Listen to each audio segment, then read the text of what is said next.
തിരുവനന്തപുരം പാലോട് സ്വദേശിയായ വിഷ്ണു ആദർശിന്റെ അനുഭവ സാക്ഷ്യമാണ് സാക്ഷ്യകൂടാരത്തിന്റെ ഇന്നത്തെ അധ്യായം.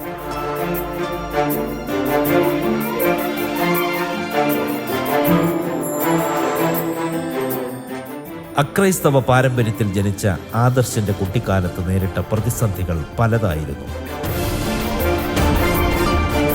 സ്പെഷ്യൽ സ്കൂളിലേക്ക് പോലും അധ്യാപകർ നിർദ്ദേശിക്കപ്പെടുന്ന തരത്തിലുള്ള പഠന നിലവാരമായിരുന്നു ആദർശിൻ്റേത്. പാഠപുസ്തകങ്ങളിൽ പൂർണ്ണമായും ശ്രദ്ധിക്കാൻ കഴിയാതിരുന്ന പ്രൈമറി സ്കൂൾ വിദ്യാഭ്യാസ കാലത്ത് ദാരിദ്ര്യം നിറഞ്ഞ വഴികളിലൂടെയുള്ള ജീവിതയാത്ര. എൻ്റെ പേര് വിഷ്ണു ആദർശ്. ഞാനൊരു യാഥാസ്ഥിതിക ഹൈന്ദവ കുടുംബത്തിലാണ് ജനിച്ചത്. യേശുക്രിസ്തുവിനെ അറിയാൻ യാതൊരു സാധ്യതയില്ലാതിരുന്നൊരു കുടുംബത്തിലാണ് ഞാൻ ജനിച്ചത്. മാത്രമല്ല, എനിക്ക് സത്യത്തിൽ യേശുവിനോടോ ഈ വിശ്വാസത്തോടോ ഒന്നും യാതൊരു താല്പര്യവും ഇല്ലായിരുന്നു. അതാണ് വാസ്തവം. പിന്നീട് എൻ്റെ ജീവിതത്തിലേക്ക് യേശുക്രിസ്തു കടന്നു വന്നതും കർത്താവിനെ എൻ്റെ കർത്താവും രക്ഷിതാവുമായി സ്വീകരിച്ചതുമായ സാക്ഷ്യമാണ് ഞാൻ നിങ്ങളുമായിട്ട് പങ്കുവയ്ക്കുന്നത്. ഞാൻ പറഞ്ഞല്ലോ, ഞാനൊരു ഹൈന്ദവ കുടുംബത്തിലാണ് ജനിച്ചത്. ആ വിശ്വാസത്തോടെ എനിക്ക് ഭയങ്കര ആഗ്രഹവും താല്പര്യവും ഒക്കെ ഉണ്ടായിരുന്നു. ഞാൻ ഈ വിശ്വാസത്തിലേക്ക് കടന്നു വരാൻ ഇടയായ കാരണം, അല്ലെങ്കിൽ ആ സാഹചര്യം ഒരുങ്ങിയത്, ഞാൻ 5ാം ക്ലാസ് വരെ പഠിക്കുന്ന സമയത്തും എഴുതാനോ വായിക്കാനോ ഒന്നും സാധാരണ കുട്ടികളെ പോലെ കഴിയുന്നൊരു ആളല്ലായിരുന്നു. 5ാം ക്ലാസ്സിൽ പഠിക്കുന്ന സമയത്തും മലയാളം എഴുതാനോ വായിക്കാനോ ഒന്നും എനിക്കറിയില്ല. എൻ്റെ സുഹൃത്തുക്കൾ, എൻ്റെ സമപ്രായക്കാരൊക്കെ അത് നന്നായിട്ട് ചെയ്യുമ്പോൾ എനിക്ക് പക്ഷേ അത് കഴിയില്ലായിരുന്നു. അങ്ങനെ ഒരു ബലഹീനത ഉള്ളവനായിട്ടാണ് എൻ്റെ കുട്ടിക്കാലം 5ാം ക്ലാസ് വരെയുള്ള സമയം എന്ന് പറയുന്നത്. ചുരുക്കി പറഞ്ഞാൽ, എന്ന് പറയുന്ന അക്ഷരം പോലും 5ാം ക്ലാസ്സിൽ കൃത്യമായിട്ടും അറിയില്ല. ഇതൊരു അതിശയോക്തിയായിട്ടൊരു പക്ഷേ തോന്നും, പക്ഷെ അത് വാസ്തവമാണ്. എൻ്റെ ജീവിതത്തിൻ്റെ അനുഭവമാണ്.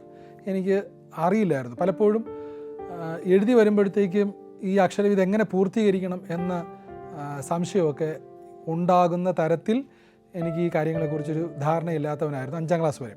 5ാം ക്ലാസ്സിലെ സ്കൂൾ വെക്കേഷൻ സമയമായപ്പോൾ എൻ്റെ അമ്മയെ ടീച്ചർ വിളിച്ചിട്ട് സംസാരിച്ചത് ഇങ്ങനെയാണ്: വിഷ്ണുവിനെ ഞങ്ങൾക്ക് പഠിപ്പിച്ചെടുക്കാൻ പറ്റുന്നില്ല, കാരണം അവൻ ഈ കാര്യങ്ങളൊന്നും മനസ്സിലാകുന്നില്ല. പല ആവർത്തി ഞങ്ങൾ ഇവനെ പഠിപ്പിക്കാൻ ശ്രമിച്ചതാണ്, പക്ഷെ അവനിതൊന്നും മനസ്സിലാകുന്നില്ല എന്നാണ് പറഞ്ഞത്. അതുകൊണ്ട് ഇങ്ങനെയുള്ള കുട്ടികളെ പഠിപ്പിക്കുന്ന മറ്റ് ചില സ്ഥാപനങ്ങളുണ്ട്, ഒരുപക്ഷെ അവിടെ കൊണ്ടുപോയാൽ അത് ശരിയാകും, എങ്കിലേ അത് പറ്റത്തുള്ളൂ എന്ന് എൻ്റെ അമ്മയെ വിളിച്ചു പറഞ്ഞു. അമ്മയാണെങ്കിൽ എൻ്റെ അപ്പനാൽ ഉപേക്ഷിക്കപ്പെട്ടു എന്ന് പറയുമ്പോൾ, ഞാൻ എൻ്റെ അമ്മയുടെ വയറ്റിൽ 7 മാസം ഉണ്ടായിരുന്ന സമയത്ത് അപ്പൻ അമ്മയെ ഉപേക്ഷിച്ചിട്ട് പോയതാണ്. അമ്മയ്ക്ക് വീട്ടുകാർ കൊടുത്ത ഒരു പോർഷനിൽ ചെറിയൊരു വീട് വെച്ച് അമ്മ അവിടെ താമസിക്കുകയാണ്. ഞാനും അമ്മയും മാത്രമേ ഉള്ളൂ. ഇതാണ് ഞങ്ങളുടെ വീട്ടിലെ ആ സമയത്തെ സാഹചര്യം. അമ്മ എന്നെ നന്നായിട്ട് പഠിപ്പിക്കുക, വളർത്തുക, അതിലൂടെ ജീവിതത്തിനൊരു സന്തോഷവും ഒക്കെ ലഭിക്കും, ഇതാണ് എൻ്റെ അമ്മയുടെ ധാരണ. പക്ഷെ എൻ്റെ അവസ്ഥ ഇതാണ്: മലയാളത്തിലെ അക്ഷരങ്ങൾ പോലും കൃത്യമായിട്ട് ഓർത്തിരിക്കാൻ പോലും കഴിയാത്ത അതാണ് എൻ്റെ ബുദ്ധിയുടെ അവസ്ഥയായിരുന്നു. അങ്ങനെ എൻ്റെ ടീച്ചർ എൻ്റെ അമ്മയെ വിളിച്ചിട്ട് പറഞ്ഞു, വിഷ്ണു, ഞങ്ങൾക്ക് സത്യത്തിൽ പഠിപ്പിച്ചെടുക്കാൻ പറ്റുന്നില്ല. ഞങ്ങൾ മാക്സിമം ശ്രമിച്ചതാണ്, കാരണം ഇവനത് ഓർത്തിരിക്കാനായിട്ട് പറ്റുന്നില്ല എന്ന് പറഞ്ഞ് മറ്റൊരു സ്കൂളിലേക്ക് റെഫർ ചെയ്തു. അതായത് ഞാൻ പറഞ്ഞല്ലോ, ഇത്തരത്തിലുള്ള കുഞ്ഞുങ്ങളെ പഠിപ്പിക്കുന്ന ഒരു സ്കൂളിലേക്കാണ്. വളരെ സാധാരണക്കാരിയായിരുന്ന എൻ്റെ അമ്മയ്ക്ക് അത്തരത്തിലുള്ളൊരു സ്കൂൾ കണ്ടെത്താനോ അല്ലെങ്കിൽ അവിടെ ചേർക്കാനോ ഒന്നും അന്ന് സാധിച്ചില്ല. അമ്മ ഞാൻ പഠിച്ചിരുന്ന ഗവൺമെൻറ് സ്കൂളിൽ നിന്ന് മാറ്റി മറ്റൊരു സ്കൂളിലേക്ക് എൻ്റെ അമ്മ കൊണ്ട് ചേർക്കുകയാണ് ചെയ്തത്. എന്തായാലും ഞാൻ 5ാം ക്ലാസ്സിൽ പാസ്സായിയാണ് ആ സ്കൂളിൽ നിന്നും പുറത്തു വന്നത്. 6ാം ക്ലാസ്സിലേക്കാണ് ഞാനൊരു പുതിയ സ്കൂളിലേക്ക് മാറിപ്പോയത്. ഈ 6ാം ക്ലാസ്സിൻ്റെ വെക്കേഷൻ സമയമാണ് എൻ്റെ ജീവിതത്തിൽ ഒരിക്കലും മറക്കാൻ കഴിയാത്ത ഒരനുഭവം എൻ്റെ ജീവിതത്തിനകത്ത് ഉണ്ടായത്. വെക്കേഷൻ സമയത്ത് സാധാരണ ട്യൂട്ടോറിയലുകളിലൊക്കെ ക്ലാസ് ആരംഭിക്കുന്ന സമയമാണ്. ഞാൻ 6ാം ക്ലാസ്സിൽ പുതിയൊരു ട്യൂട്ടോറിയലിലേക്ക് ഞാനും പോവുകയാണ്. ഏപ്രിൽ 5-ാം തീയതി വെക്കേഷൻ ക്ലാസ് ആരംഭിക്കുകയാണ്. എനിക്ക് ആരെയും പരിചയമില്ല. എൻ്റെ അമ്മ ഇവൻ നന്നായിട്ട് പഠിക്കണമെന്ന് പറഞ്ഞ് ഒരു ട്യൂട്ടോറിയൽ കൊണ്ടാക്കി. അവിടുത്തെ അധ്യാപകനോട് എൻ്റെ സാഹചര്യങ്ങളെല്ലാം പറഞ്ഞു. അദ്ദേഹം പറഞ്ഞു, കുഴപ്പമില്ല, ഞങ്ങൾ ഇവനെ ശ്രദ്ധിച്ചോളാം എന്ന് ഉറപ്പ് കൊടുത്തു. എൻ്റെ അമ്മ അവിടെ ആക്കി മറ്റൊരു സ്കൂളിൽ എന്നെ അഡ്മിഷൻ എടുത്തു. ഞങ്ങളുടെ 6ാം ക്ലാസ്സിൽ വെക്കേഷൻ ക്ലാസ് ആരംഭിക്കുകയാണ്. ഞാൻ ആദ്യമായിട്ട് പോയി. എനിക്ക് പരിചയമില്ലാത്ത കുറച്ച് പേരാണ് ആ ട്യൂട്ടോറിയൽ ഉണ്ടായിരുന്നത്. ക്ലാസ് തുടങ്ങി. ഒരു അധ്യാപകൻ, വളരെ മെലിഞ്ഞിട്ട് പൊക്കമുള്ള ഒരു മനുഷ്യൻ, അദ്ദേഹം വന്നു. വളരെ പരിചയമാണ് എനിക്ക് ഇതുപോലത്തെ ക്ലാസ് റൂമുകൾ. എനിക്ക് ഇതുമായിട്ട് യാതൊരു ബന്ധവുമില്ല. സാധാരണ ഞാൻ പറഞ്ഞല്ലോ, അക്ഷരങ്ങൾ പോലും എനിക്ക് ഓർമ്മയില്ല. അപ്പോൾ ക്ലാസ്സൊക്കെ എന്നെ സംബന്ധിച്ചിടത്തോളം കഴിയുക എന്നുള്ളതിന് വേണ്ടി മാത്രം കാത്തിരുന്ന സമയങ്ങളാണ്. അദ്ദേഹം വന്നു, എല്ലാവരെയും പരിചയപ്പെട്ടു. ആ കൂട്ടത്തിൽ എന്നെയും പരിചയപ്പെട്ടു. അദ്ദേഹം പഠിപ്പിച്ചത് സോഷ്യൽ സയൻസാണ്. ആദ്യ ദിവസം തന്നെ അദ്ദേഹത്തിന് ക്ലാസ് എടുക്കാൻ ആഗ്രഹമുണ്ടായിരുന്നു. അദ്ദേഹം ക്ലാസ് എടുത്ത് തുടങ്ങി. ആദ്യത്തെ പാഠം വായിക്കാൻ ഒരാളുടെ ആവശ്യകതയുണ്ട്.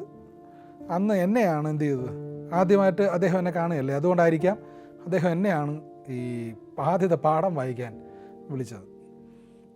എനിക്കാണെങ്കിൽ ഒരു കാര്യം മാത്രമേ വായിക്കാൻ അറിയാവൂ, പാഠം 1. അതല്ലാതെ ഇതിനകത്ത് വേറെ ഒരു കാര്യവും എനിക്ക് വായിക്കാൻ അറിയില്ല. നിങ്ങൾ ഈ കറുത്ത ഉറുമ്പുകൾ വരി വരിയായി പോകുന്നത് കണ്ടിട്ടുണ്ടോ? ഞാൻ അന്നാണ് പുസ്തകത്തിനകത്തും കറുത്ത ഉറുമ്പുകൾ വരി വരിയായി പോകുമെന്ന് കണ്ടത്. ഞാൻ ഈ പുസ്തകമായിട്ട് എഴുന്നേറ്റ് നിന്നു. എൻ്റെ തല കറങ്ങി. അക്ഷരങ്ങൾ നടക്കുന്നത് പോലെ എനിക്ക് തോന്നി. അത്രയ്ക്ക് ഭയം എനിക്ക് അന്നുണ്ടായിരുന്നു. ഈ എന്താണ് കണ്ണു പറ്റുന്നില്ലയോ എന്നൊക്കെ ഉള്ള ഒരുപാട് കമൻറ്റുകൾ ഈ അധ്യാപകൻ പറഞ്ഞു. എന്നെ അവിടെ ഇരുത്തി. പക്ഷേ ഒരു 6ാം ക്ലാസ്സുകാരനോട് ഒരു അധ്യാപകൻ പറയാൻ പാടില്ലാത്ത ചില വാക്കുകൾ അന്ന് അദ്ദേഹം ഉപയോഗിച്ചു. അത് എൻ്റെ മനസ്സിന് വല്ലാതെ മുറിവേൽപ്പിച്ചു. എനിക്ക് വലിയ വിഷമം തോന്നിയതിനൊരു കാരണം, എനിക്ക് 6ാം ക്ലാസ്സിലായിട്ടും മലയാളം പോലും വായിക്കാൻ അറിയില്ല എന്നുള്ള ഒരു നാണക്കേടാണ്. അത് ഈ കളിയാക്കലും ഈ അങ്ങനെയുള്ള സംസാരമൊക്കെ വന്നപ്പോൾ കൂടെ ഉണ്ടായിരുന്ന ആദ്യമായിട്ട് കാണുന്ന സുഹൃത്തുക്കൾ ചിരിച്ചത് എന്നെ ഭയങ്കരമായിട്ട് വിഷമിപ്പിക്കുകയും വേദനിപ്പിക്കുകയും ചെയ്തു. ഞാൻ അന്ന് ഉച്ചയ്ക്ക് പ്രത്യേകിച്ച് കാര്യങ്ങളൊന്നും ഉണ്ടായിട്ടല്ല വീട്ടിലേക്ക് മടങ്ങിപ്പോയത്. പിന്നെയും ഇവരോട് കൂടെ ഇരുന്ന് വൈകുന്നേരം വരെ ഇരിക്കാനുള്ള നാണക്കേട് കൊണ്ട് ഞാൻ അന്ന് ഉച്ചയ്ക്ക് തന്നെ എൻ്റെ വീട്ടിലേക്ക് മടങ്ങിപ്പോവുകയാണ്. എൻ്റെ വീടും ഈ ട്യൂട്ടോറിയും തമ്മിൽ ഏകദേശം ഒരു 2.5-3 കിലോമീറ്റർ ദൂരം മാത്രമേ ഉള്ളൂ. എനിക്ക് തോന്നുന്നു എൻ്റെ ജീവിതത്തിൽ ഞാൻ ഏറ്റവും കൂടുതൽ ദൂരം നടന്നത് ഈ 2.5 കിലോമീറ്ററാണ്. അത്രയ്ക്കും ഭാരം എൻ്റെ ഹൃദയത്തിനകത്തുണ്ടായിരുന്നു. എനിക്ക് വല്ലാത്തൊരു വിഷമം തോന്നി. കാരണം 6ാം ക്ലാസ്സിലായിട്ട് പോലും ഈ മലയാള അക്ഷരങ്ങൾ പോലും ഓർത്തിരിക്കാൻ പറ്റാത്ത സ്ഥിതി. ഇതിനൊരു പരിഹാരം കണ്ടല്ലേ പറ്റൂ. സത്യത്തിൽ എൻ്റെ അമ്മയാണെങ്കിൽ വളരെ വിഷമസ്ഥിതിയിലാണ്. വളരെ കാര്യം അറിയാലോ, ഞാനും അമ്മയും മാത്രമേ ഉള്ളൂ. വളരെ വിഷമത്തിലാണ് എൻ്റെ അമ്മ എന്നെ പഠിപ്പിക്കുകയും ഒക്കെ ചെയ്യുന്നത്. വളരെ കഷ്ടപ്പെട്ടാണ് പഠിപ്പിക്കുന്നത്. അമ്മയുടെ ആഗ്രഹം സാധിച്ചു കൊടുക്കണമെന്ന് എനിക്ക് ആഗ്രഹമുണ്ട്. പക്ഷേ എനിക്ക് വളരാൻ പറ്റുന്നില്ല. അന്ന് ഞാൻ എൻ്റെ വീട്ടിൽ ചെന്നിരുന്ന് ഒരുപാട് കരഞ്ഞു. ഞാൻ ദൈവങ്ങളോടെല്ലാം, ഞാൻ വിശ്വസിച്ചിരുന്ന പ്രാർത്ഥിച്ചിരുന്ന ദൈവങ്ങളോടെല്ലാം ഞാൻ പരാതി പറയുകയൊക്കെ ചെയ്തു. എന്തിനാണ് പൊട്ടനായിട്ട് സൃഷ്ടിച്ചത്? 2 വീട്ടിലാണെങ്കിൽ ഭയങ്കര ദാരിദ്ര്യമാണ്. എൻ്റെ വീട്ടിൽ GST പോലും ഇല്ല. സുലഭമായിട്ടുണ്ടായിരുന്ന ഒരു വാക്ക് ഇല്ല എന്നുള്ളതാണ്. ഇപ്പം ആഹാരം ഉണ്ടോ? ഇല്ല. നാളെ സ്കൂളിൽ 2 രൂപ കൊടുക്കണം? ഇല്ല. GST പോലും ഇല്ല, വെട്ടിപ്പില്ലാതെ സുലഭമായിട്ടുണ്ടായിരുന്ന ഒരൊറ്റ കാര്യം ഇല്ല എന്ന് പറയുന്നൊരു വാക്കാണ്. നിങ്ങൾക്ക് ഞാൻ ഈ പറയുന്ന കാര്യം മനസ്സിലാവും. കാരണം പഴയ തലമുറയ്ക്ക് ദാരിദ്ര്യവും പട്ടിണിയും ഒന്നും അത്ര കണ്ടിട്ടില്ലാത്ത കാര്യമല്ലല്ലോ, സുപരിചിതമായിരുന്ന ഒരു വസ്തുതയാണല്ലോ. എൻ്റെ അമ്മയാണെങ്കിൽ വളരെ കഷ്ടപ്പെട്ടിട്ടാണ്, ഞാൻ പറഞ്ഞല്ലോ, ഈ ഞങ്ങളുടെ നാട്ടിൽ ഈ യൂക്കാലി മരങ്ങളുണ്ട്, യൂക്കാലിപ്റ്റസ് എന്ന് നിങ്ങൾ പറയുന്ന യൂക്കാലി മരങ്ങൾ. അത് റീപ്ലാന്റ് ചെയ്യുന്ന സമയത്ത് അത് ചുമ്മിക്കയറ്റാനായിട്ട് എൻ്റെ അമ്മ പോകും. അങ്ങനെ ആ തടി ചുമ്മിക്കയറ്റിയൊക്കെയാണ് നിസ്സാര തുകയ്ക്കൊക്കെയാണ് ഞങ്ങളുടെ വീട് കഴിഞ്ഞു പോയിക്കൊണ്ടിരുന്നത്. അപ്പം എനിക്ക് അമ്മയെ സഹായിക്കണം, ഇത് പഠിക്കണമെന്ന് എനിക്ക് ആഗ്രഹമുണ്ട്. പക്ഷേ എന്നെ കൊണ്ട് അത് സാധിക്കുന്നില്ല. ഞാൻ എന്തായാലും ദൈവങ്ങളോടെല്ലാം ഭയങ്കരമായിട്ട് പരാതി പറഞ്ഞത്, പൊട്ടനായിട്ടാണ് നീ എന്തിനാ എന്നെ സൃഷ്ടിച്ചത്? ഇല്ല, ഈ മലയാളമെങ്കിലും ഒന്ന് കൈകാര്യം ചെയ്യാനുള്ള ഒരു ബുദ്ധി തന്നെങ്കിൽ, അല്ല വീട്ടിൽ ആഹാരമെങ്കിലും ഉണ്ടാകുന്നൊരു സാഹചര്യം ഉണ്ടായിരുന്നെങ്കിൽ കൊള്ളായിരുന്നു ചിന്തിച്ചിട്ടുണ്ട്. എന്നെ സങ്കടപ്പെടുത്തിയ മറ്റ് ചില കാര്യങ്ങളുണ്ട്. അതായത് സുഹൃത്തുക്കളുടെയൊക്കെ അപ്പൻ, അവരുടെ അമ്മ, അവരുടെയൊക്കെ ജോലിക്കൊക്കെ പോയിട്ട് തിരികെ വരുമ്പം അവർ വീട്ടിൽ കടയിൽ നിന്ന് എന്തെങ്കിലും മേടിച്ചുകൊണ്ട് വരും. അവരവരുടെ കുഞ്ഞുങ്ങൾക്ക് കൊടുക്കും. അവരോടൊക്കെ സ്നേഹമായിട്ട് ഇടപെടും. ഇതൊക്കെ കാണുമ്പം സത്യത്തിൽ എനിക്ക് ഭയങ്കര വിഷമം തോന്നിയിട്ടുണ്ട്. ഞാനും ഇങ്ങനെ ചിന്തിച്ചിരുന്നു, കുടിയനാണെങ്കിലും തല്ലുന്നവനാണെങ്കിലും കുഴപ്പമില്ല, അച്ഛൻ ഞങ്ങളുടെ കൂടെ ഉണ്ടായിരുന്നെങ്കിൽ എന്ന് ചിന്തിച്ചു പോയ സമയങ്ങളാണ് ഇതൊക്കെ. വാസ്തവത്തിൽ അന്ന് ഞാൻ എൻ്റെ ദൈവത്തോട് പറഞ്ഞു, എന്നെ അങ്ങ് കൊന്നാൽ മതി. കാര്യം എനിക്ക് ഇങ്ങനെ ജീവിക്കാൻ പറ്റില്ല. കാര്യം എൻ്റെ അമ്മയ്ക്കും വിഷമമാണ്, വളരാനൊരു സാധ്യതയില്ല, എന്താകും ജീവിതമെന്ന് ചിന്തിച്ചിരുന്നൊരു കാലമാണ്. അങ്ങനെ ഞാൻ എന്തായാലും മനസ്സിലൊരു തീരുമാനമെടുത്തത്, എന്ത് സംഭവിച്ചാലും കുഴപ്പമില്ല, മലയാളം എങ്ങനെയെങ്കിലും വായിക്കാനും എഴുതാനും പഠിക്കണം. ഞാൻ എൻ്റെ സുഹൃത്തുക്കളുടെയൊക്കെ വീട്ടിൽ പോയിട്ട് ഈ അന്ന് ലഭിച്ചിരുന്ന ബാലരമ, ബാലമംഗളം, ബാലഭൂമി ഇതൊക്കെ നമുക്ക് ഓർമ്മ കാണും. ഇത് മേടിച്ചുകൊണ്ട് വന്ന് അതിലെ ചിത്രകഥ, എൻ്റെയും നിങ്ങളുടെയൊക്കെ ഒരു സൂപ്പർ ഹീറോ മായാവി ആയിരുന്നു, അതുപോലെ ഈ ബാലരമയിലെ മായാവി, ആ ചിത്രകഥയൊക്കെ 2 പേജുള്ള ചിത്രകഥയൊക്കെ വായിക്കാൻ 2 ആഴ്ച എടുത്തു. പലതും ഊഹിച്ചാണ് വായിച്ചത്, പലരും കൂട്ടുകാരുടെയൊക്കെ സഹായത്തോടു കൂടിയാണ് വായിച്ചത്. വായിച്ചിട്ട് ഓരോ അക്ഷരങ്ങളും അങ്ങനെ ആയിരിക്കാം, ഇങ്ങനെയാണ് ഇന്ന അക്ഷരം എന്നതിന് വേണ്ടി പല ഓർമ്മ നിർത്താൻ വേണ്ടി ഞാൻ ഈ ചിത്രകഥകളെല്ലാം ആവർത്തിച്ച് വായിക്കുമായിരുന്നു. വായിച്ച ചിത്രകഥ തന്നെ പിന്നെയും വായിക്കുമായിരുന്നു. എന്തായാലും ഒരു അത്ഭുതം നടന്നത്, 6ാം ക്ലാസ് കഴിഞ്ഞപ്പോഴത്തേക്കും എനിക്ക് മലയാളം വായിക്കാനും എഴുതാനും പറ്റുന്നൊരു സാഹചര്യം എന്തായാലും ഉണ്ടായി. പക്ഷെ അതോടുകൂടി എൻ്റെ ജീവിതത്തിൽ ഒരു വലിയൊരു മാറ്റം വന്നത്, അതുവരെയും ഞാൻ ഉപയോഗിക്കാതിരുന്നതാണ് ഈ പുസ്തകങ്ങൾ. പണ്ട് കാലത്ത് ഈ നമ്മുടെയൊക്കെ ഈ പുസ്തകങ്ങൾ, മുൻപേ പഠിച്ചു പോയുടെ പുസ്തകങ്ങളൊക്കെ വാങ്ങിയാണ് അടുത്ത ക്ലാസ്സിൽ നിന്ന് വരുന്ന ആൾക്കാർ ഉപയോഗിച്ചുകൊണ്ടിരുന്നത്. എൻ്റെ പുസ്തകങ്ങൾക്കൊക്കെ ഭയങ്കര ഡിമാൻഡായിരുന്നു. കാരണം എൻ്റെ പുസ്തകങ്ങൾ സ്റ്റോറി പോലും ഇല്ലാത്ത അത്രയും നല്ല പുസ്തകങ്ങളായിരുന്നു എൻ്റെ കയ്യിലുണ്ടായിരുന്നു. കാരണം ഇത് തുറന്ന് വായിക്കാനോ ഇത് ഉപയോഗിക്കാനോ എനിക്കറിയില്ലായിരുന്നു. ഞാൻ 6ാം ക്ലാസ്സിൽ കഴിയാറാവുന്ന സമയത്തേക്കും എനിക്ക് മലയാളം വായിക്കാനും എഴുതാനും പറ്റുന്നൊരു സാഹചര്യം ഉണ്ടായി. ആ സമയമായപ്പോൾ തന്നെ എനിക്ക് പുസ്തകങ്ങളോട് വലിയ ആഗ്രഹവും താല്പര്യവും ഉണ്ടായി. ഞാൻ 5ാം ക്ലാസ്സിൽ പഠിക്കുന്ന സമയത്ത് നടന്നൊരു കാര്യം ഞാൻ ഓർക്കുകയാണ്. ഞാൻ പേരേം ഗവൺമെൻറ് UP സ്കൂളിലാണ് പഠിച്ചത്. അവിടെ നിന്ന് എൻ്റെ വീട്ടിലേക്ക് പോകുന്നത് ഞങ്ങൾ വയൽ തോട് ആ അരുവത്തൂടെയാണ്. ഞാൻ സ്കൂൾ വിട്ട് 5ാം ക്ലാസ്സിൽ പഠിക്കുന്ന സമയത്ത് സ്കൂൾ വിട്ട് തിരികെ വന്നപ്പോൾ ഒരു സുവിശേഷകൻ എൻ്റെ കയ്യിൽ പുതിയ നിയമം ബൈബിൾ തന്നു. നീല ബൈൻഡിട്ട ഗിദയോൻസുകാരുടെ ഉപയോഗിക്കുന്ന ആ നീല ബൈൻഡിട്ട ഒരു ബൈബിൾ എൻ്റെ കയ്യിൽ തന്നു. നിങ്ങൾക്കറിയാം, എനിക്ക് ഇത് കൊണ്ട് പ്രത്യേകിച്ച് ഒരു ഗുണമില്ല. ഞാനിത് ആദ്യമായിട്ട് ബൈബിളിനോട് ചെയ്തത്, അതിൻ്റെ പേപ്പറുകൾ, നമ്മുടെ കർത്താവും രക്ഷിതാവുമായ യേശു ക്രിസ്തുവിൻ്റെ പുതിയ നിയമം എന്ന് പറയുന്ന ആദ്യത്തെ പേജില്ലേ, ആ പേജ് കീറി വള്ളം ഉണ്ടാക്കി തോട്ടിൽ വെച്ചതാണ് ഞാൻ ആദ്യമായിട്ട് ബൈബിളിനോട് ചെയ്ത പ്രവൃത്തി. ഇത് പെട്ടെന്ന് തന്നെ ചീത്തയായി പോയതുകൊണ്ട് 2-3 പേപ്പർ ഒരുമിച്ച് കീറി വള്ളം ഉണ്ടാക്കി ഞാൻ എന്ത് ചെയ്തു, തോട്ടിൽ വെച്ചു. ഇതാണ് ഞാൻ വാസ്തവത്തിൽ ആദ്യമായിട്ട് ഈ ബൈബിളിനോട് ചെയ്തത്. ഇതിൻ്റെ ഒരു ബാക്കി ഭാഗം എൻ്റെ വീട്ടിലുണ്ട്. എൻ്റെ ഒരു ഓർമ്മ, എനിക്ക് തോന്നുന്നു ലൂക്കോസിൻ്റെ സുവിശേഷം വരെയുള്ള ഭാഗങ്ങളെല്ലാം ഞാൻ കീറി വള്ളം ഉണ്ടാക്കി ബോട്ടുണ്ടാക്കി എന്നാണ് എൻ്റെ ഒരു ഓർമ്മ. പക്ഷേ ഈ 6ാം ക്ലാസ്സിലൊക്കെ ആയ സമയത്ത് ഞങ്ങളുടെ നാട്ടിൽ ചൂടൽ എന്നാണ് ആ സ്ഥലത്തിൻ്റെ പേര്, Nehru memorial arts and sports club എന്ന് NMAC എന്ന് പറയുന്ന ഒരു ക്ലബ്ബുണ്ട്. അതിൻ്റെ കീഴിൽ നല്ലൊരു ഗ്രന്ഥശാലയുണ്ട്. ആ ഗ്രന്ഥശാലയിൽ POC ബൈബിൾ, ആരും എടുക്കാത്തൊരു ബൈബിൾ അവിടെ ഉണ്ടായിരുന്നു. എന്നെ ചിന്തിപ്പിച്ചത്, ഈ ക്രിസ്ത്യാനികൾക്ക് എന്താ ഇങ്ങനെ കാണിക്കുന്നതെന്ന് എനിക്ക്. കാരണം ഞങ്ങൾക്ക് തന്നതൊരു ചെറിയ ബൈബിളും അവരുപയോഗിക്കുന്നത് ഒരു വലിയ ബൈബിളും. അപ്പം ഇതിൽ എനിക്കൊരു സംശയം തോന്നി, ഇതെന്താ, ഒരു അതിശയോക്തി തോന്നി, ഇതെന്താണ് ഇങ്ങനെ എന്ന്. അപ്പോൾ എൻ്റെ ഗ്രന്ഥശാലയിലേക്ക് അടുത്തിരുന്ന ഈ വലിയ ബൈബിൾ കണ്ടപ്പോൾ എനിക്ക് അതൊന്ന് വായിക്കണമെന്ന് തോന്നി. ഞാൻ 4ാം ക്ലാസ് കഴിഞ്ഞു. ഞാൻ അവിടുത്തെ ലൈബ്രറിയോട് കാര്യം അവതരിപ്പിച്ചു. ബൈബിൾ ആദ്യം പറഞ്ഞു, ഇല്ല വിഷ്ണു, ഇത് ഒരു മതഗ്രന്ഥമാണ്, ഇത് നമ്മൾ അങ്ങനെയൊന്നും വായിക്കാൻ പാടില്ല, അത് വളരെ ഭക്തിയോട് ഉപയോഗിക്കേണ്ട കാര്യമാണ്, വേണ്ടെന്ന് വിലക്കിയെങ്കിലും എൻ്റെ നിർബന്ധത്തിന് വഴങ്ങി അദ്ദേഹം എനിക്കത് തരികയാണ് ചെയ്തത്. ഞാൻ ആ POC ബൈബിൾ വീട്ടിൽ കൊണ്ടുവന്നു. ഞാൻ വായിച്ചു. ആദ്യത്തെ ഉൽപ്പത്തി പുസ്തകങ്ങളത് വായിച്ചിട്ട് എനിക്ക് വലിയ സന്തോഷമോ അല്ലെങ്കിൽ താല്പര്യമൊന്നും തോന്നിയില്ല. ആദ്യം ഞാനത് മടക്കി കൊണ്ട് കൊടുത്തു. പിന്നെ കുറച്ച് കാലങ്ങൾക്ക് ശേഷം പിന്നെയും ഞാൻ ആ ബൈബിൾ എടുത്തു. എനിക്ക് വായിക്കാൻ തോന്നി. ഞാൻ എൻ്റെ 7ാം ക്ലാസ്സിൻ്റെ പകുതിയാകുന്ന സമയമായപ്പോഴത്തേക്കും ഞാൻ ആ ബൈബിൾ ഒന്നും കൂടി വായിക്കാൻ തുടങ്ങി. അപ്പോഴും എനിക്ക് വലിയ താല്പര്യമോ ഇഷ്ടമോ തോന്നിയില്ല. ഞാൻ പിന്നെയും ആ ബൈബിൾ കൊണ്ടുവന്ന് മടക്കി കൊടുത്തു.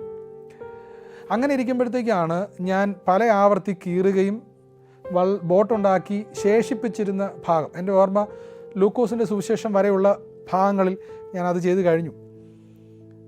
ഈ ബൈബിളിനെ കുറിച്ച് എൻ്റെ ഒരു ഓർമ്മ, ഞങ്ങളുടെ മൺകട്ട ഉണ്ടാക്കിയ വീട്ടിൽ ഈ ജാളി എന്ന് പറയുന്ന സിമൻറ്റ് വെൻറ്റിലേഷനുണ്ട്. അതിൻ്റെ സൈഡിൽ പൊടിയടിച്ച് ഈ ബൈബിൾ ഇരിപ്പുണ്ടായിരുന്നു. ഞാൻ ആ ബൈബിളിനെ എടുത്തു. അതിനുശേഷം ഞാൻ കീറി മാറ്റി വെച്ചിരുന്നതിൻ്റെ ബാക്കിയുള്ള ഭാഗങ്ങളിൽ ഞാൻ ബൈബിൾ വായിച്ചു. വാസ്തവത്തിൽ അവിടെ നിന്ന് വായിച്ച ആ വായനയാണ് എന്നെ യേശുക്രിസ്തുവിലേക്ക് അടുപ്പിച്ചത്. ഞാൻ നിങ്ങളോട് നേരത്തെ പറഞ്ഞല്ലോ, സത്യത്തിൽ എൻ്റെ ഹൃദയത്തിൽ വലിയൊരു ആഗ്രഹം ഉണ്ടായിരുന്നത് അച്ഛൻ ഞങ്ങളുടെ കൂടെ ഉണ്ടായിരുന്നെങ്കിൽ നന്നായിരുന്നു എന്നുള്ളതാണ്. അത് എന്നെ എപ്പോഴും വേദനിപ്പിച്ചിട്ടുള്ള, എപ്പോഴും ഞാൻ ഏറ്റവും ആഗ്രഹിച്ചിട്ടുള്ള, ആ കാലങ്ങളിൽ ഞാൻ ഏറ്റവും ആഗ്രഹിച്ചിട്ടുള്ള ഒരു കാര്യം അതാണ്. ഒന്ന്, പട്ടിണിയില്ലാത്ത ആഹാരം കഴിക്കുന്ന ഒരു സാഹചര്യം. രണ്ട്, അച്ഛനും അമ്മയും ചേർന്നുള്ള ഒരു ജീവിതം. ഇതാണ് ഞാൻ ഏറ്റവും കൂടുതൽ ആഗ്രഹിച്ചിരുന്നത്. പക്ഷേ ഈ ബൈബിളിൻ്റെ വായനയിൽ എന്നെ ഏറ്റവും അധികം സ്വാധീനിക്കുകയും എന്നെ ഏറ്റവും അധികം ആകർഷിക്കുകയും ചെയ്തത് യേശുക്രിസ്തുവിൻ്റെ സ്നേഹമാണ്. വാസ്തവത്തിൽ എൻ്റെ ജീവിതത്തിൽ പിതാവില്ല, അല്ലെങ്കിൽ അങ്ങനെ ഒരു സംരക്ഷണമില്ല എന്നുള്ളത് എൻ്റെ ഹൃദയത്തിനകത്ത്, ഒരു 7ാം ക്ലാസ്സുകാരൻ്റെ ഹൃദയത്തിനകത്ത് നിന്ന് ഇറങ്ങിപ്പോയത് ബൈബിളിൻ്റെ വായനയിലാണ്.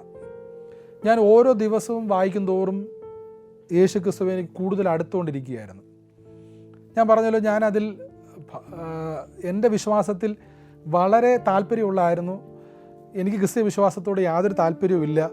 എൻ്റെ വിശ്വാസത്തോട് എനിക്ക് ബഹുമാനമുണ്ട്. അതിൽ വളരണം എന്നുള്ളതാണ്, അതിൽ തന്നെ തുടരണം എന്നുള്ളതാണ് എൻ്റെ ആഗ്രഹം. പക്ഷേ ഈ ബൈബിളിൻ്റെ വായന, യേശുക്രിസ്തുവിൻ്റെ സ്നേഹം ഓരോ ദിവസവും എൻ്റെ ഹൃദയത്തെ വല്ലാതെ പിടിക്കുന്നൊരു അനുഭവം ആ സമയങ്ങളിലുണ്ടായിരുന്നു. ആദ്യമൊന്നും ഞാനിത് എൻ്റെ അമ്മയോട് പറഞ്ഞിരുന്നില്ല. പക്ഷേ കാലങ്ങൾ കഴിയും തോറും എനിക്ക് സംഭവിച്ചുകൊണ്ടിരുന്നത് കൂടുതൽ യേശുവിനോട് അടുക്കാൻ എല്ലാ ദിവസവും വായിക്കും തോറും ആ തിരുവെഴുത്ത് എന്നോട് സംസാരിക്കുന്നത് പോലെ എനിക്ക് തോന്നിയിട്ടുണ്ട്. അപ്രതീക്ഷിതമായി പരിചയപ്പെട്ട പുസ്തകം ബൈബിൾ എന്ന സത്യവേദ പുസ്തകം വിഷ്ണു ആദർശിൻ്റെ ജീവിതം മാറ്റിമറിച്ചു. അങ്ങനെ ഇരിക്കുമ്പോഴാണ് എനിക്ക് ഞങ്ങളുടെ വീടിൻ്റെ അടുത്തുള്ള ചൂടൽ CSI ചർച്ച് എന്ന് പറയുന്ന ഒരു ചർച്ചുണ്ട്. അവിടുത്തെ പുരോഹിതൻ സന്തോഷ് എന്ന് പറയുന്ന ഒരു ശുശ്രൂഷകനായിരുന്നു അന്ന് അവിടെ ഇരുന്നത്. അദ്ദേഹത്തെ പരിചയപ്പെടാൻ എനിക്കൊരു ഭാഗ്യം കിട്ടി. അദ്ദേഹവുമായിട്ട് ഞാൻ സംസാരിച്ചു. അദ്ദേഹത്തിന് എന്നോട് വലിയ താല്പര്യം തോന്നി. ഞാനൊരു മറ്റ് ആളായിരുന്നതുകൊണ്ടായിരിക്കാം അദ്ദേഹത്തിനോട് വലിയ താല്പര്യമുണ്ടായിരുന്നു. അദ്ദേഹം പലപ്പോഴും ബൈബിളിലെ കാര്യങ്ങൾ എന്നോട് സംസാരിക്കുമായിരുന്നു. യേശുവിനെക്കുറിച്ചും യേശുവിൻ്റെ ക്രൂശ് മരണത്തെക്കുറിച്ചും ഒക്കെ സംസാരിക്കുമായിരുന്നു. ആ ഇടയിലാണ് അദ്ദേഹം എന്നോട് യേശുക്രിസ്തുവിൻ്റെ ക്രൂശ് മരണം നമ്മുടെ പാപത്തിൻ്റെ പരിഹാരത്തിനാണ് എന്ന് സംസാരിച്ചത്. വാസ്തവത്തിൽ ഈ കാര്യത്തെക്കുറിച്ച് അന്ന് എനിക്ക് ബോധ്യപ്പെട്ടിരുന്നില്ല, എനിക്കത് അറിയില്ല. പാപം എന്നത് എന്താണെന്ന് പോലും മനസ്സിലാക്കാനുള്ള ത്രാണി എനിക്ക് അന്ന് ഉണ്ടായിരുന്നില്ല. പക്ഷേ അദ്ദേഹത്തിൻ്റെ സംസാരങ്ങൾ എൻ്റെ ഹൃദയത്തിനകത്ത് വീണുകൊണ്ടേയിരുന്നു. അതിനേക്കാളും അപ്പുറത്തേക്ക് അദ്ദേഹം എന്നോട് കാണിച്ച ഒരു സ്നേഹമുണ്ട്, ഒരു കരുതലുണ്ട്. പല സമയത്തും അദ്ദേഹം തൻ്റെ ചർച്ചിലെ വിശ്വാസികളുടെ വീട്ടിൽ വിസിറ്റിങ്ങിന് പോകുമ്പോൾ ഞങ്ങളുടെ വീടിൻ്റെ മുറ്റത്തൂടെയാണ് പോകുന്നതെങ്കിൽ എന്നെ കൂടി കൂട്ടിന് വിളിക്കുന്ന ഒരു അവസ്ഥയുണ്ടായിരുന്നു. അത് പലപ്പോഴും അദ്ദേഹം എന്നെ കൊണ്ടുപോവുകയും പലപ്പോഴും യേശുക്രിസ്തുവിനെക്കുറിച്ചും ബൈബിളിലെ കഥകളും എന്നോട് പങ്കുവയ്ക്കുകയും സ്നേഹത്തോടെ സംസാരിക്കുകയും ഒരുമിച്ച് ഈ ചായ കുടിക്കുകയൊക്കെ ചെയ്യുന്ന കാര്യം. ഈ ചായ കുടിക്കുന്നു എന്ന് പറഞ്ഞത്, ഞാൻ പറഞ്ഞല്ലോ, അദ്ദേഹം എന്നോട് കാണിച്ചത് ഒരു വലിയ കരുതലും സ്നേഹമായിട്ട് എന്നോട് ആരും ഇതുവരെ കാണിക്കാത്ത ഒരു സ്നേഹമായിരുന്നു അന്ന് കിട്ടിയത്. ഞാൻ എൻ്റെ വീടിൻ്റെ ഒരു അവസ്ഥ പറയാം. നിങ്ങൾക്കത് എങ്ങനെ മനസ്സിലാക്കാൻ കഴിയുമെന്ന് എനിക്കറിയില്ല. ഞാൻ സത്യത്തിൽ ഒരു കല്യാണം ഒരാൾ വിളിക്കാൻ വന്നിരുന്നെങ്കിൽ കൊള്ളാമായിരുന്നു എന്ന് കാത്തിരുന്നൊരു കാലമുണ്ട്. അതെന്തിനാണെന്നറിയാമോ? ഈ കല്യാണത്തിന് തലേദിവസം വിളമ്പുന്ന ഭക്ഷണം കഴിക്കാൻ വേണ്ടിയായിരുന്നു. അങ്ങനെ ഒരു കാലം എനിക്കുണ്ട്. അപ്പം ഞാൻ ഇദ്ദേഹം എന്നോട് കാണിച്ച ഈ കരുതൽ എത്ര വലുതായിരുന്നു എന്ന് നിങ്ങൾക്ക് ചിന്തിക്കാമെന്നുള്ളതേ ഉള്ളൂ. അദ്ദേഹത്തിൻ്റെ ഈ സ്നേഹവും ബൈബിളിൻ്റെ വായനയും യേശുക്രിസ്തുവിനോട് എന്നെ കൂടുതൽ അടുപ്പിച്ചുകൊണ്ടിരുന്നു. ഇതിനിടയിൽ സംഭവിച്ചത്, അദ്ദേഹം എന്നെ ഞായറാഴ്ച സഭയിലേക്ക് ക്ഷണിച്ചു. ആരാധനയുണ്ട്, നിങ്ങൾ വരണം എന്ന് പറഞ്ഞു. എനിക്കാണെങ്കിൽ എൻ്റെ അമ്മയെ ഭയമാണ്, ഞങ്ങളുടെ സമൂഹത്തെയും ഭയമാണ്. എനിക്ക് പോകാൻ പേടിയായിരുന്നു. ആദ്യമൊന്നും ഞാൻ പോയില്ല. അദ്ദേഹത്തിൻ്റെ നിർബന്ധത്തിന് വഴങ്ങി പിന്നെയും ഞാനൊരു ഞായറാഴ്ച പള്ളിയിൽ പോയി ഏറ്റവും പുറകിൽ പ്രായമുള്ളവർ ഇരിക്കുന്ന ബെഞ്ചിനോട് ചേർന്നിരുന്നു. കുറച്ച് ദിവസം കഴിഞ്ഞപ്പോൾ അവരെന്നെ മുമ്പിലേക്ക് പിള്ളേരുടെ ഭാഗത്തേക്ക് ഇരുത്തി. അവിടുത്തെ ആ ശുശ്രൂഷകൻ എന്നോട് ഏറ്റവും ആത്മാർത്ഥമായിട്ട് സ്നേഹമുള്ളവനായിട്ട് ഇടപെട്ടുകൊണ്ടിരുന്നു. ഈ സ്നേഹം എൻ്റെ ജീവിതത്തിനകത്ത് വലിയ സ്വാധീനം ചെലുത്തി. വാസ്തവത്തിൽ യേശുവിനെ പിരിയാൻ പറ്റാത്തൊരു സാഹചര്യം ഉണ്ടായി. ഇതിനിടയിൽ സംഭവിച്ചത്, എൻ്റെ അമ്മ ഞാനിങ്ങനെ പള്ളിയിൽ പോകുന്ന കാര്യം അറിഞ്ഞു. ഞാൻ പറഞ്ഞല്ലോ, ഞങ്ങളുടെ സമൂഹത്തിന് അതൊട്ടും സഹിക്കാൻ പറ്റുന്നതല്ല. എൻ്റെ അമ്മയെ അവർ വിലക്കി. വിഷ്ണു ഇങ്ങനെ പള്ളിയിൽ പോകുന്നുണ്ട്, അത് വിലക്കണം എന്ന് പറഞ്ഞു. എൻ്റെ അമ്മ എന്നെ ഉപദ്രവിക്കുകയാണ് ചെയ്തത്. പള്ളിയിൽ പോകാൻ പാടില്ല, അത് നമ്മുടെ ദൈവമല്ല, അത് മറ്റൊരു ജാതിക്കാരുടെ അല്ലെങ്കിൽ ഇന്ന ഒരു ഗ്രൂപ്പിൻ്റെ ദൈവമാണ്, ക്രിസ്ത്യാനികളുടെയൊക്കെ ദൈവമാണ്, നമ്മുടെ ദൈവം ഇതല്ല, നീ ഒരു കാരണവശാലും ഇനി അവിടെ പോകരുത് എന്നൊക്കെ പറഞ്ഞ് എന്നെ വിലക്കുകയൊക്കെ ചെയ്തു.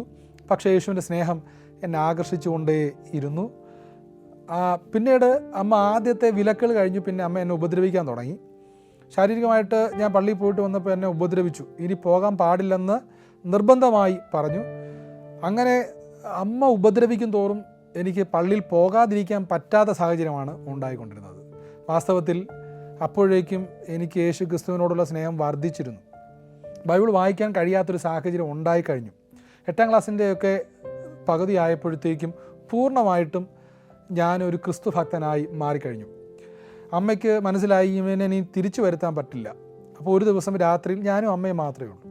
മണ്ണെണ്ണ വിളക്കാണ്. 7-7:30 ആകുമ്പോൾ അത് അണച്ച് ഞങ്ങൾ കിടക്കും.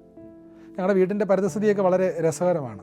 ഞാനും അമ്മയും ഒരാടും. നിങ്ങളൊന്ന് ചിന്തിച്ച് നോക്കിയേ, ഒരു മുറിക്കകത്ത് ആടും 2 മനുഷ്യരും. ആടിന് വല്ല ഔചിത്യബോധവും ഉണ്ടോ? മനുഷ്യനെ പോലെ വല്ല ചിന്തയുണ്ടോ? ഇതൊക്കെയായിരുന്നു ഞങ്ങളുടെ വീടിൻ്റെ സാഹചര്യം. നിങ്ങൾക്കിപ്പോൾ മനസ്സിലാക്കാവുന്നതേ ഉള്ളൂ. ഈ സാഹചര്യത്തിൽ എൻ്റെ അമ്മ എന്നോട് ചോദിച്ചു, വിഷ്ണു, ഞാൻ നിന്നോട് ഇത്രയും വിലക്കുകയും ഇത്ര ഉപദ്രവിക്കുകയും ചെയ്തിട്ടും നീ എന്തിനാണ് പള്ളിയിൽ പോകുന്നത്? നീ എന്താണ് യേശുവിനെ വിട്ടിട്ട് വരാത്തത്? അന്ന് എൻ്റെ കൊച്ചു മനസ്സിൽ തോന്നിയ ആശയം, ഞാൻ മനസ്സിലാക്കിയിരുന്ന സത്യം, യേശു ജീവനുള്ള ദൈവമാണ്. യേശുവിൽ വിശ്വസിക്കുന്നത് കൊണ്ട് എന്ത് സംഭവിക്കും എന്ന് ചോദിച്ചെന്നെ അന്ന് ഞാൻ പറഞ്ഞത് സമാധാനം ഉണ്ടാകും, 2 സന്തോഷം ഉണ്ടാകുമെന്നാണ്. എൻ്റെ അമ്മയ്ക്ക് അത് മനസ്സിലായോ ഇല്ലയോ എന്ന് എനിക്കറിയില്ല. പക്ഷേ ഇത് എൻ്റെ അമ്മയെ സ്വാധീനിച്ചു എന്നുള്ളത് സത്യമാണ്. അമ്മ എന്നോട് പറഞ്ഞു, അങ്ങനെ നിൻ്റെ യേശു ജീവനുള്ള ദൈവമാണെങ്കിൽ, നിൻ്റെ യേശു സമാധാനവും സന്തോഷവും തരുമെങ്കിൽ നിന്നോടൊപ്പം ഞാനും പള്ളിയിൽ വരാം എന്ന് അമ്മ അന്ന് എന്നോട് പറഞ്ഞു. ആ രാത്രിയിലെ സംസാരത്തിന് ശേഷം പല ആഴ്ചകൾ ഞാനും അമ്മയും തമ്മിൽ ഈ കാര്യങ്ങളെപ്പറ്റി സംസാരിച്ചു. ഞാൻ പ്രതീക്ഷിച്ചു അടുത്ത ഞായറാഴ്ച എൻ്റെ അമ്മ ചർച്ച് വരും. പക്ഷെ അമ്മ വന്നില്ല. ചില മാസങ്ങൾ കഴിഞ്ഞു. എൻ്റെ നിർബന്ധത്തിന് വഴങ്ങി ഒരു ഞായറാഴ്ച എൻ്റെ അമ്മ ആ ചർച്ചിൽ വന്നു.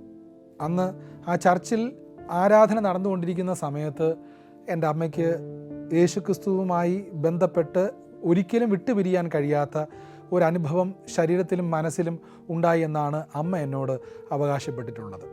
അതിനുശേഷം ഞാൻ എത്രത്തോളം വിശ്വാസിയായിരുന്നോ, അല്ലെങ്കിൽ ഞാൻ എത്രത്തോളം യേശുവിനെ സ്നേഹിച്ചിരുന്നോ, അതിനേക്കാളേറെ എൻ്റെ അമ്മ നല്ലൊരു വിശ്വാസിയായിട്ട് മാറി. അത് ഞങ്ങളുടെ ജീവിതത്തിനകത്ത് വലിയ പ്രതിസന്ധികൾ ഉണ്ടാക്കി, വലിയ വേദനകൾ ഉണ്ടാക്കി. കാര്യം കുടുംബക്കാർക്ക് പലർക്കും ഇത് അംഗീകരിക്കാൻ പറ്റുന്ന കാര്യമായിരുന്നില്ല. എന്നെക്കാൾ വിശ്വാസത്തിൽ അമ്മ എത്തിക്കഴിഞ്ഞു. ഞാനും അമ്മയും പൂർണ്ണമായും ക്രിസ്തു വിശ്വാസികളായി മാറി. ക്രിസ്തു വിശ്വാസികളായി മാറിയത് കേവലം ഒരു ഞങ്ങളുടെ ജീവിതത്തിലെ കഷ്ടതയോ ദാരിദ്ര്യമോ ഞങ്ങളെ നിർബന്ധിതരാക്കിയതല്ല. വാസ്തവത്തിൽ കർത്താവ് സാക്ഷാൽ ജീവനുള്ള ദൈവമാണെന്ന് ഞങ്ങൾക്ക് ബോധ്യപ്പെട്ടതുകൊണ്ടാണ്.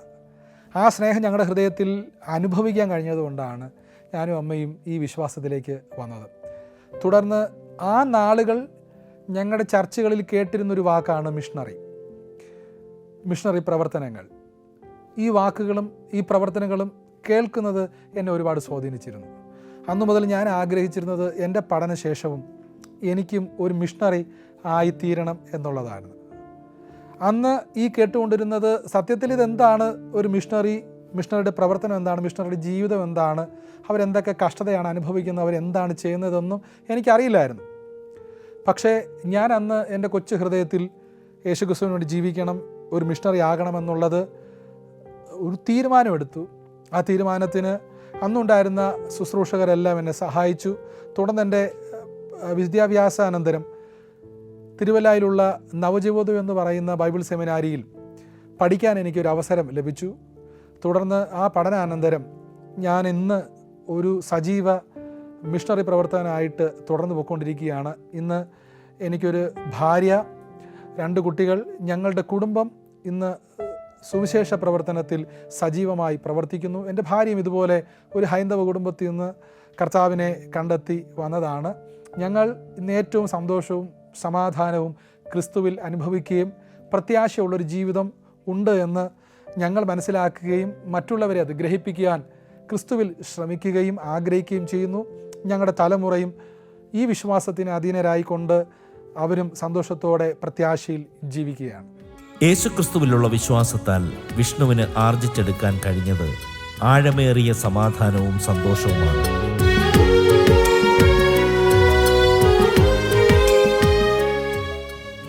ഒടുവിൽ സമാധാന ദൂതവാഹകനായി ഒരു ക്രൈസ്തവ മിഷണറിയായി ജീവിത സമർപ്പണവും.